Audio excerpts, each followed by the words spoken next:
ચાલો આજે આપણે ધોરણ 9ના ગુજરાતીના પુસ્તકમાંથી એક ખૂબ જ સુંદર કાવ્ય સમજીએ. આ એક એવું કાવ્ય છે જે આપણા બધાના દિલમાં વતન માટેનો જે પ્રેમ છે ને એને જગાડશે. કાવ્યનું નામ છે ગુર્જરીના ગૃહકુંજે. તો આ કાવ્યની સફરમાં આગળ વધીએ એ પહેલાં ચાલો એક નાનકડો વિચાર કરીએ. જ્યારે આપણે ઘર શબ્દ સાંભળીએ ત્યારે આપણા મનમાં શું આવે છે?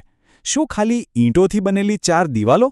કે પછી એ જગ્યા જ્યાં આપણી બધી યાદો છે, આપણો બાળપણ છે, આપણો પરિવાર છે? બસ આ જે ફિલિંગ છે ને એ જ આ કાવ્યનો પાયો છે. ઓકે, તો પછી શરૂ કરીએ. ચાલો સૌથી પહેલાં એ જાણીએ કે વતન પ્રેમને આટલા સુંદર શબ્દોમાં વર્ણવનાર આ વ્યક્તિ છે કોણ? તો આ કાવ્ય લખ્યું છે ત્રિભુવનદાસ પુરુષોત્તમદાસ લુહાર સાહેબે. પણ એમને આખા ગુજરાતમાં કદાચ જ કોઈ આ નામથી ઓળખતું હશે. આખું સાહિત્ય જગત એમને એમના ઉપનામ સુંદરમથી જ ઓળખે છે. અને સાચું કહું તો એમના નામ જેવું જ સુંદર એમનું કામ પણ છે. સુંદરમજીનો જન્મ થયો હતો વર્ષ 1908માં. ભરૂચ પાસે એક નાનકડું ગામ છે મિયામાતર, ત્યાં. અને વિચારો, એમના શબ્દોમાં આજે પણ કેટલી તાકાત અને જીવંતતા છે. જો ગુજરીના ગૃહકુંજે તો એમની માસ્ટરપીસ રચનાઓમાંથી એક છે જ, પણ આ સિવાય પણ એમણે આપણને સાહિત્યનો મોટો ખજાનો આપ્યો છે. જેમ કે કાવ્યમંગલા, વસુધા, યાત્રા અને વરદા. આ બધા એમના ખૂબ જ જાણીતા કાવ્યસંગ્રહો છે. ચાલો હવે આપણે સીધા કાવ્યની દુનિયામાં જ જઈએ. જોઈએ તો ખરા કે કવિ પોતાની જન્મભૂમિ સાથેના સંબંધની શરૂઆત કેવી રીતે કરે છે. કવિ શું કહે છે કે ગુજરાતની આ ધરતી એ જ અમારું ઘર છે અને એ ઘરના બગીચાના ખૂણે ખૂણામાં અમારું જીવન ગુંજી રહ્યું છે. જરા વિચારો, લાઈફનો એક સુંદર પડઘો. કારણ કે આજ એ જ જગ્યા છે જ્યાં એમણે પહેલીવાર આંખ ખોલી અને પોતાના નાનકડા પગથી પહેલું ડગલું માંડ્યું. અહીંયા છે ને, આ કુંજે શબ્દ બહુ જ ખાસ છે. એનો મતલબ થાય છે બગીચો અથવા વનરાઈ. એટલે કે કવિ માટે એમનું વતન ખાલી એક જમીનનો ટુકડો નથી, પણ એકદમ શાંત, સુંદર અને હરિયાળો બગીચો છે. પછી કવિ આગળ વધે છે અને પોતાની યુવાનીને યાદ કરે છે. આ કેવું છે ખબર છે? જેમ ચોમાસામાં કાળા વાદળો વરસીને આખી ધરતીને લીલીછમ બનાવી દે, બસ એ જ રીતે એમની જવાની, એમનો જોશ, એમના સપનાઓ બધું જ આ જ ધરતી પર ખીલ્યું હતું. એક વાત સમજવા જેવી છે. કવિનો પ્રેમ ખાલી એમના ઘરની 4 દિવાલો સુધી સીમિત નથી. ના, એમનો સંબંધ ત્યાંની પ્રકૃતિના દરેકે દરેક કણ સાથે જોડાયેલો છે. આહા, આ પંક્તિઓ તો સાંભળતા જ આપણી આંખ સામે આખું દ્રશ્ય આવી જાય, ખરું ને?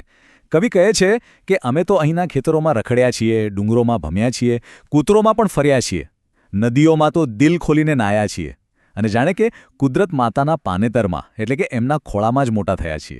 અહીંયા આ કોતર શબ્દ પર જરા ધ્યાન આપજો. કોતર એટલે શું?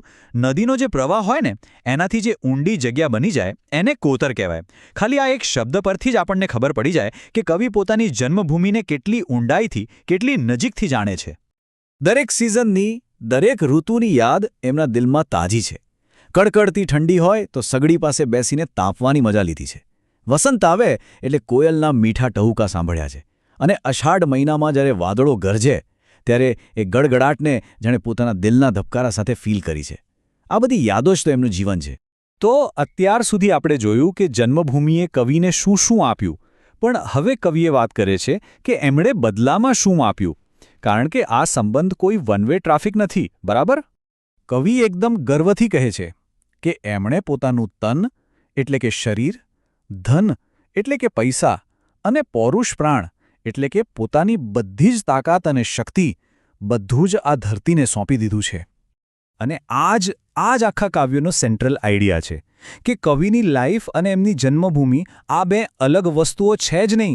એ બંને એકબીજા સાથે એવી રીતે ગૂંથાયેલા છે કે તમે એને છૂટા પાડી જ ના શકો. આ વિચાર કેટલો મોટો અને સુંદર છે ને! કવિ એવું માને છે કે જ્યારે એમણે પોતાની જન્મભૂમિને પોતાનું સર્વસ્વ આપ્યું ત્યારે એમના એ પ્રયત્નથી આખી દુનિયારૂપી જે બગીચો છે એને પણ ફાયદો થયો.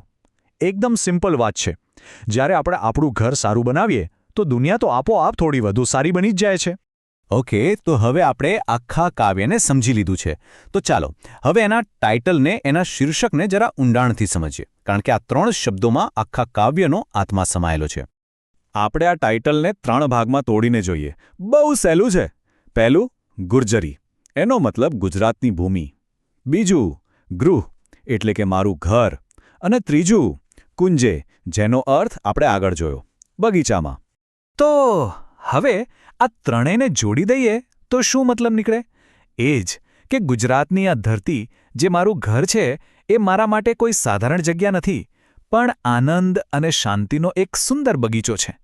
બસ આ એક લાઇનમાં જ કવિએ પોતાના દિલની બધી વાત કહી દીધી. અને છેલ્લે કવિ આ શબ્દો સાથે વાત પૂરી કરે છે કે જે ધરતી પર જન્મ લીધો, જ્યાં આખી જિંદગી જીવ્યા અને છેલ્લે જેની માટીમાં જ મળી જવાનું છે, એ ધરતી અને એ જીવન બંને ધન્ય છે. સાચે જ આનાથી વધારે ઊંડો અને સાચો વતનપ્રેમ બીજો શું હોઈ શકે? આપણે સૌએ વિચારવા જેવી વાત છે, ખરું ને?